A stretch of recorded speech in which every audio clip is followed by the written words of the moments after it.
नमस्कार, मैं हरि। आप देख रहे हैं डिजिटल न्यूज झारखंड। आइए जानते हैं झारखंड के प्रमुख खबरों के बारे में। इससे पहले से छोटी सी निवेदन कि अगर आप चैनल में नए हैं तो चैनल को सब्सक्राइब अवश्य कर लें ताकि झारखंड की हर छोटी बड़ी खबर आप तक पहुंचा सकें। झारखंड के इस युवक की रातों रात चमकी किस्मत, ड्रीम 11 पर जीता 1 करोड़ रुपए।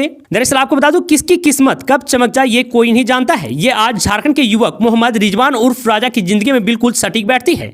दरअसल मामला यह है कि चतरा जिला का रहने वाला ड्रीम 11 के जरिए 1 करोड़ की धनराशि जीत ली है।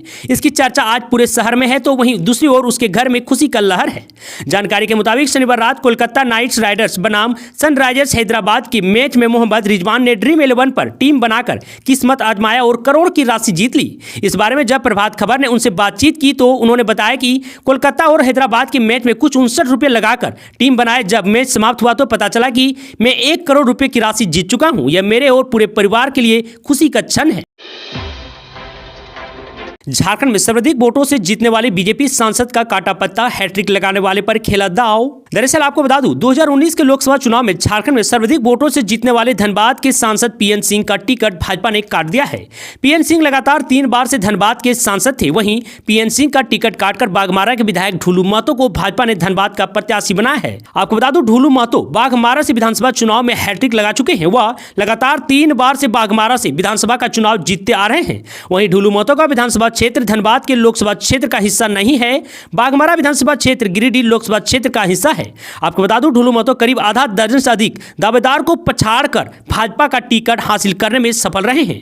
धनबाद से सांसद पीएन सिंह के अलावा धनबाद के विधायक राज सिन्हा, निवर्तमान मेयर चंद्रशेखर अग्रवाल, बोकारो के विधायक बिरंची नारायण, झरिया विधानसभा क्षेत्र की नेता रागिनी सिंह, कोडरमा के पूर्व सांसद रविंद्र कुमार राय एवं गिरिडीह के पूर्व सांसद रविंद्र कुमार पांडे भी टिकट के प्रबल दावेदार थे। वहीं आपको बता दूं टिकट के लिए सभी ने रांची से लेकर दिल्ली तक दौड़ लगाई थी। इस दौड़ में ढूलू महतो सभी पर भारी पड़े। होली की खुशियां मातम में बदली, कोयला नदी में डूबने से 2 बच्चों की मौत। दरअसल आपको बता दूं पलामू जिले में होली के दिन सोमवार को 2 बच्चों की मौत नदी में डूबने से हो गई। होली में रंग लगाने के बाद घर से करीब आधा किलोमीटर दूर स्थित नदी में बच्चियां नहाने गई थी। घटना मोहम्मदगंज थाना अंतर्गत कादल कुर्मी गांव का है। आपको बता दूं मृत बच्चों में सखीचंद साव की बेटी प्रिया कुमारी 9 वर्ष और अशोक यादव की बेटी रूबी कुमारी 8 वर्ष शामिल है। आपको बता दूं बच्चों की मौत के बाद इलाके में होली का उमंग मातम में बदल गया है। जानकारी के मुताबिक गाँव की 5 से 6 बच्चियां कादल कुर्मी पंचायत सचिवालय के पास कोयला नदी में स्नान करने गई थी। इसी दौरान 2 बच्चियां गहरे पानी में चली गई जिससे वह डूब गई। नहाने गई अन्य बच्चों ने गांव वालों को उनके डूबने की बात बताई। जब तक नदी में ग्रामीण और परिजन उन्हें ढूंढ पाते तब तक दोनों बच्चों की मौत हो चुकी थी। घटना की सूचना पर थाना प्रभारी पंकज कुमार तिवारी के निर्देश पर एएसआई सुबीर किस्कू ने घटनास्थल पर पहुंचकर शव को कब्जे में लिया और बच्चों के शवों को पोस्टमार्टम के लिए हुसैनाबाद अनुमंडलीय अस्पताल भेज दिया गया है। नेशनल हाईवे पर हाईवा बाइक में टक्कर, 2 युवक की मौके पर ही मौत। तो वहीं ग्रामीणों ने किया रोड जाम। दरअसल आपको बता दूं झारखंड के गढ़वा आम गोदा रामना NH 343 पर पंच पड़ाव के समीप हाईवा मोटरसाइकिल टक्कर में 2 युवक की मौके पर ही मौत हो गई। घटना सोमवार शाम करीब 5 बजे की है। इस घटना के बाद आक्रोशित ग्रामीणों ने मृतकों के परिजनों को मुआवजा की मांग को लेकर सड़क जाम कर दिया। करीब 1 घंटे के जाम से वाहनों की आवाजाही बाधित रही। सूचना पर पहुंची पुलिस ने लोगों को समझा बुझाकर जाम हटवाया और सबको कब्जे में लेकर पोस्टमार्टम के लिए सदर अस्पताल भेज दिया गया है। तो वहीं आपको बता दूं इस दुर्घटना में मृतकों में एक की पहचान पलामू जिला अंतर्गत रेहला थाना क्षेत्र के सेवरा गांव निवासी 25 वर्षीय सोनू कुमार राम के रूप में की गई है। वहीं समाचार लिखे जाने तक दुर्घटना में मरे हुए दूसरे युवक और रिश्ते में लगने वाले ममेरे फुफेरे भाई की पहचान नहीं हो सकी थी। कल्पना या हेमंत सीता के सामने कौन लड़ेगा चुनाव, बीजेपी की लिस्ट के बाद अब इंडिया गठबंधन पर निगाहें। दरअसल आपको बता दूं झारखंड में दुमका लोकसभा सीट पर महामुकाबला होगा। यह महामुकाबला शिबू सोरेन परिवार के बीच होने की संभावना बन गई है। भाजपा ने यहां से सत्तारूढ़ महागठबंधन का नेतृत्व कर रहे क्षेत्रीय राजनीतिक दल झामुमो के सुप्रीमो शिबू सोरेन परिवार की बड़ी बहू सीता सोरेन को उम्मीदवार बनाया है। आपको बता दूं कि सीता सोरेन 19 मार्च को ही झामुमो छोड़ भाजपा में शामिल हो गई थी। चर्चा है कि दुमका से सोरेन परिवार का कोई सदस्य या पूर्व मुख्यमंत्री हेमंत सोरेन को उतारा जा सकता है। हेमंत सोरेन फिलहाल जेल में बंद है, लेकिन कार्यकर्ता में उनके प्रति जो संवेदनाएं दिख रही है उससे देखते हुए हेमंत सोरेन लोकसभा चुनाव में उतारने की तैयारी चल रही है। ऐसा होने पर पहली बार झारखंड में शिबू सोरेन परिवार के 2 सदस्य एक सीट पर आमने सामने होंगे। ऐसे में महागठबंधन के आगे की रणनीति पर पूरे राज्य की नजर है। तो वहीं इधर ढूलू महतो को धनबाद का प्रत्याशी बनाकर भाजपा ने ओबीसी वोटरों को संदेश दिया है। खासकर महतो वोटर्स के बीच भाजपा अपनी पकड़ को मजबूत बनाती दिख रही है। तो वहीं दूसरी ओर जमशेदपुर से विद्युत बरन महतो को टिकट देकर भी पिछड़े वर्ग को साधने की कोशिश के रूप में राजनीतिक विशेषज्ञ देख रहे हैं। आपको बता दूं दूसरी ओर कालीचरण सिंह को टिकट देकर अग्रणी समुदाय के वोटरों को भी साधने की कोशिश भाजपा करती दिख रही है। इस प्रकार झारखंड में भाजपा ने अपने कोटे के 13 सीटों पर प्रत्याशी उतार दिए हैं। एक सीट पर आजसू पार्टी अपना प्रत्याशी देगी। 13 सीटों पर भाजपा 3 महिला प्रत्याशी को चुनाव मैदान में उतारा है। आपको बता दूं, कोडरमा से सांसद अन्नपूर्णा देवी, सिंहभूम से सांसद गीता कोड़ा और दुमका से विधायक सीता सोरेन चुनाव लड़ेगी। अगर ये तीनों जीत कर आती है तो पहली बार 3 महिला सांसद झारखंड से बन सकेगी।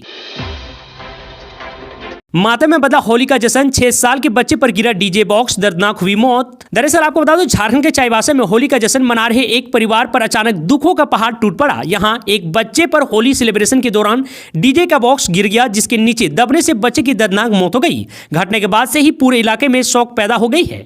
आपको बता दूं, पुलिस के मुताबिक पश्चिमी सिंहभूम जिले के चकदरपुर के इंदकाटा मुरांग टाण गांव से सोमवार को होली का जश्न मनाया जा रहा था। लोग म्यूजिक सिस्टम बजाकर नाच रहे थे। इस दौरान ही अचानक यहां एक बच्चे के ऊपर डीजे बॉक्स गिर गया, जिससे उसकी मौत हो गई। घटना सोमवार दोपहर 3 बजे घटित हुई। बताया जा रहा है कि बच्चा गांव में डीजे की धुन पर नाच रहा था, तभी अचानक उसके ऊपर डीजे बॉक्स गिर गया। बॉक्स गिरने से बच्चा उसके नीचे दब गया और बॉक्स का वजन काफी ज्यादा होने के कारण कुछ ही देर में उसकी मौत हो गई। मरने वाले बच्चे का नाम विष्णु लोहार बताया जा रहा है, जिसके पिता का नाम सुरेश लोहार है। कहा जा रहा है कि विष्णु लोहार के सिर में अंदरूनी चोट लगी थी, जिसके कारण सिर से खून बहने का क्रम बंद नहीं हो रहा था। घटना के बाद आनंद फानन में विष्णु लोहार को अनुमंडल अस्पताल ले जाएगा, जहां डॉक्टर ने उसे मृत घोषित कर दिया।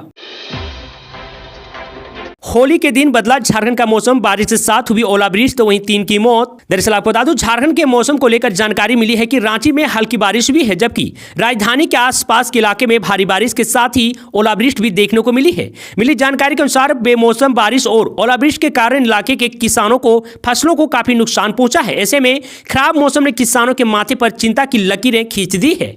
आपको बता दूं, लोहरदगा के सिन्हा प्रखंड अंतर्गत विभिन्न क्षेत्र में हुई भारी बारिश, ओलावृष्टि, आंधी, पानी और वज्रपात की वजह से 3 लोगों की मौके पर ही मौत हो गई।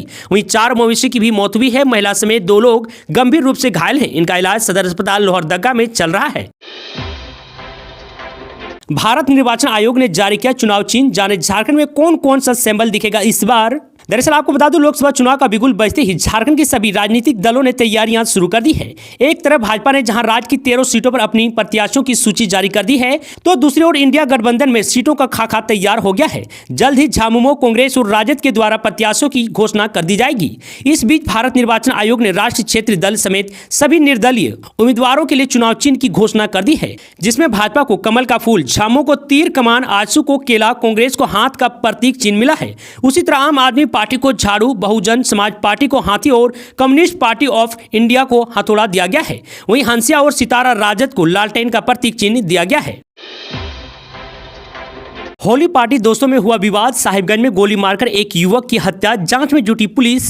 दरअसल आपको बता दूं, झारखंड के साहिबगंज जिले के राजमहल थाना क्षेत्र में सोमवार को होली के रंग में भंग पड़ गया। मंगलवार मंगलहाट मलाही टोला निवासी पांडव मंडल 30 वर्ष अपने दोस्त के साथ पार्टी करने के लिए 4 पहिया वाहन से कुछ दूर गया था। होली पार्टी में किसी बात को लेकर विवाद इतना गहरा हो गया कि गोली मारकर पांडव मंडल की हत्या कर दी गई। हत्या के बाद दोस्तों ने शव को गाड़ी से घर के समीप लाया और भाग निकले। घटना की सूचना मिलते ही परिजन ने इसकी सूचना पुलिस को दी। पुलिस जांच में जुट गई है। थाना प्रभारी गुलाम सरवर के मुताबिक मामले में आवेदन प्राप्त होते ही प्राथमिकी दर्ज की जाएगी। तो वही मृतक पांडव ऑटो चालक अपना जीवन यापन करता था। होली के पार्टी दोस्तों के साथ मनाना खुशी के मातम में बदल दिया। पत्नी बच्ची सहित परिजनों का रो रो कर बुरा हाल है। अपने परिवार के कमाने वाला वह इकलौता व्यक्ति था। होली के दिन गढ़वा में पुलिस की बड़ी कार्रवाई, भारी मात्रा में अवैध हथियार बरामद, 3 को धर दबोचा। दरअसल आपको बता दूं, झारखंड के गढ़वा थाना क्षेत्र स्थित हुर गांव से पुलिस ने भारी मात्रा में हथियार एवं गोली बरामद किया है। इस मामले में पुलिस ने हुर गांव निवासी शुभम पासवान पिता सुनील पासवान व राकेश चौधरी पिता बिहारी चौधरी तथा नवादा गाँव निवासी पप्पू चौधरी पिता मोती चौधरी को गिरफ्तार किया गया है। आपको बता दूं, पुलिस ने इनके पास से 4 देसी कट्टा, 7.65 mm 3 सेमी ऑटोमेटिक पिस्तौल, 315 mm बोल्ट एक्शन राइफल के साथ जिंदा गोली एवं 315 mm का 2 खोखा बरामद किया गया है। इसकी जानकारी पुलिस अध्यक्ष दीपक कुमार पांडे ने सोमवार को गढ़वा थाना में आयोजित पत्रकार को वार्तालाप में दिया। आपको बता दूं, पुलिस अध्यक्ष ने कहा कि सोमवार को हले सुबह गुप्त सूचना मिली कि हुर गांव निवासी शुभम पासवान के पास हथियार छुपा कर रखा हुआ है, जिसका उपयोग आगामी लोकसभा चुनाव में लोगों को डराने धमकाने के लिए किया जाने वाला है। इस सूचना के आधार पर गढ़वा पुलिस ने त्वरित कार्रवाई करते हुए शुभम पासवान के घर में छापेमारी की और सभी हथियार को जब्त किया गया।